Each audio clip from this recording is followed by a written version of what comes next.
അടുത്ത ബെല്ലോടുകൂടി നാടകം ആരംഭിക്കുന്നു.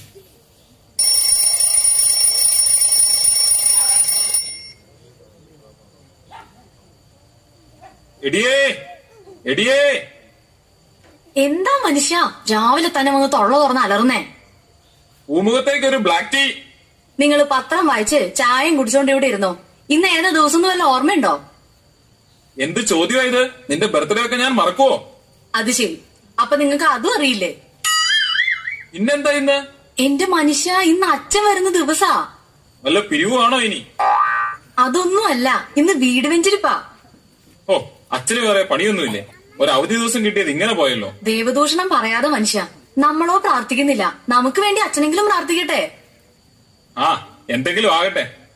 ആ കുരുത്തം കെട്ടവന്മാരൊന്നും ഇതുവരെ എണീറ്റില്ലേ? മിക്കവാറും വെഞ്ചിരിപ്പം കഴിഞ്ഞ് അച്ഛൻ പോയാലും അവരെ എഴുന്നേക്കും തോന്നണില്ല. അതെങ്ങനെയാ? രാത്രി 2 മണി 3 മണി വരെ മൊബൈലും തോണ്ടിയിരിപ്പല്ലേ?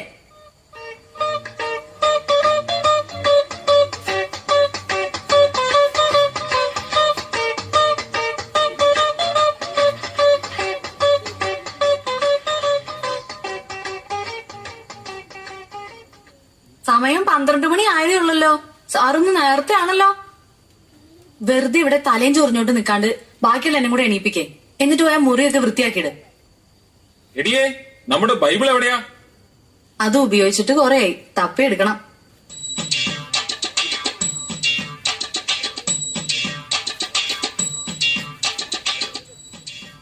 എല്ലാവരോടുമായിട്ട് പറയാം, വേഗം ബൈബിള് തപ്പിയെടുത്തോ. അച്ഛൻ വരുമ്പോ ഇവിടെ ബൈബിൾ ഇല്ലാന്ന് വന്നാ നാണക്കേടാ.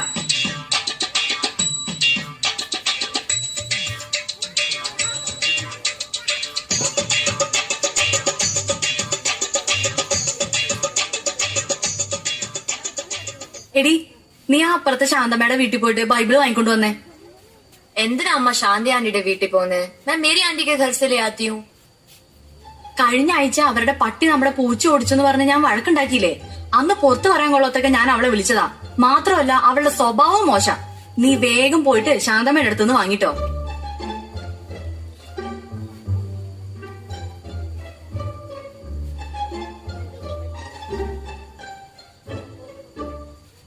എവിടം വരെയായി കാര്യങ്ങളൊക്കെ? ആ, ആയി വരുന്നു. ആ, എന്നാ നടക്കട്ടെ. ആ, ആരോ കഥകിൽ മുട്ടുന്നു. അച്ഛൻ വന്നു എന്നാ തോന്നുന്നേ.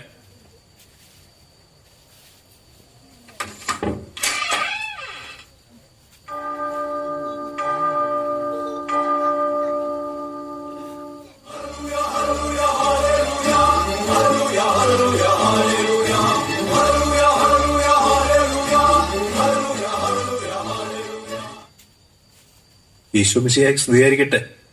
അച്ഛാ സ്തുതിയായിരിക്കട്ടെ. എന്നാ അച്ഛാ ഇരിക്കാം. ഒരാളെയും കൂടെ കാണാനുണ്ടല്ലോ. അമ്മച്ചി എന്തി? എടി അമ്മു, നീ പോയി വല്യമ്മയെ വിളിച്ചോണ്ട് വാ.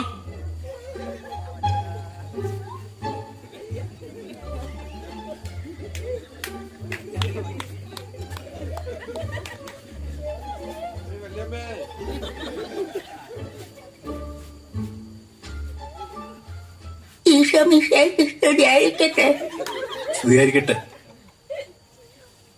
മൈക്കിളെ, കുറച്ചുനാളായല്ലോ പള്ളിയിലേക്കൊക്കെ കണ്ടിട്ട്. ഒന്നും പറയണ്ട അച്ഛാ, ആകപ്പാട് ജോലി ഇല്ലാതെ കിട്ടുന്ന ഒരു ദിവസം ഞായറാഴ്ച. അന്ന് രാവിലെ പള്ളി പോയ അര ദിവസം പോക്കാ. ഞായറാഴ്ച കുർബാന കടവുള്ളതാണെന്ന് അറിയില്ലേ? അച്ഛ, കടത്തിന്റെ കാര്യം പറഞ്ഞപ്പോഴാ അപ്പുറത്തെ വീട്ടിലെ മേരി ഞങ്ങളുടെ അടുത്തുനിന്ന് 1000 രൂപ കടം വാങ്ങിയിട്ട് ഇതുവരെ അവള് തിരിച്ചു തന്നിട്ടില്ല. എന്നും അവിടെ പോയി തെറി വിളിക്കാൻ എനിക്ക് വയ്യ അച്ഛാ. ആ കടവല്ല, ഞായറാഴ്ച കുർബാന നന്നായി ഒരുങ്ങി പങ്കെടുക്കണം എന്നാണ് ഉദ്ദേശിച്ചത്. അച്ഛൻ ആ പറഞ്ഞത് നേരാ. ഈ ഇടവകയില് ഏറ്റവും നന്നായിട്ട് ഒരുങ്ങി വരുന്നത് ഞാനാ. എടാ മോനെ, നിന്നെ പള്ളിയിലോട്ടൊക്കെ കണ്ടിട്ട് കുറെ നാളായല്ലോ. ലാസ്റ്റ് എന്നാ വെച്ചാ പള്ളി ഫുഡ് ഉണ്ടായിരുന്നു? ഓണത്തിനല്ലേ? ആ, എന്നാ വന്ന്. ഓണത്തിന് മാത്രം പ്രത്യക്ഷപ്പെടാൻ നീ ആരടാ? മാവേലി? നിന്റെ കാര്യം എങ്ങനെയാടി? ഇൻട്രസ്റ്റ് ഇല്ലാത്തോണ്ടല്ല അച്ഛാ, ഭയങ്കര തിരക്കാ. രാവിലെ ബാഡ്മിന്റൺ ക്ലാസ്, ട്യൂഷൻ, പിന്നെ വൈകുന്നേരം ഡാൻസ് ക്ലാസ്. ഒട്ടും സമയമില്ല. അപ്പൊ ചുരുക്കി പറഞ്ഞ ഇതിനിടയ്ക്ക് ഒഴിവാക്കാൻ പറ്റുന്നത് പള്ളിയും കുർബാനയും മാത്രമാണ് അർത്ഥം. അപ്പൊ നീയോ? അച്ഛൻ ഞാൻ പള്ളിയിൽ വരാറുണ്ട്. അച്ഛൻ കാണാത്ത. വരുന്നുണ്ട്.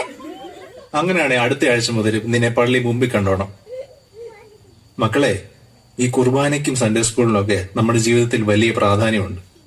അങ്ങനെ പറഞ്ഞു കൊടുക്കച്ചാ. ഞാൻ പറഞ്ഞു ഇവർക്ക് ഒരു അനുസരണയില്ല. അതിന് നിങ്ങളെല്ലാം ഞായറാഴ്ചയും വരാറുണ്ടോ? ഇല്ലച്ചാ, സൗകര്യത്ത് വരുമ്പോഴേക്ക് വരാറുണ്ട്. കുടുംബ പ്രാർത്ഥനയെങ്കിലും ഉണ്ടോ? അതങ്ങനെയല്ല അച്ഛാ. വർക്ക് കഴിഞ്ഞു വന്ന് ഇതിനൊന്നും സമയം കിട്ടില്ല. പിള്ളേരുടെ കാര്യമാണെങ്കിൽ ട്യൂഷൻ ഇല്ലാതെ അവരെ എവിടെ എത്തിക്കാനും പറ്റില്ല. അച്ഛ, ട്യൂഷൻ മാത്രമല്ല, എൻട്രൻസ് കോച്ചിങ് കൂടെ ഉണ്ട്.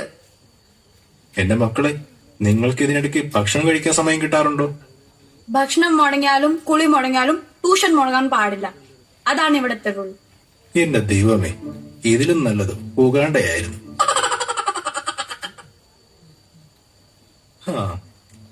എന്നാ നമുക്കിനി പ്രാർത്ഥിക്കാം. എടാ മോനെ, നീ ആ ബൈബിൾ എടുത്ത് എഫേസോസ് 5:22 മുതലൊന്ന് വായിച്ചേ. ബൈബിളും വായി.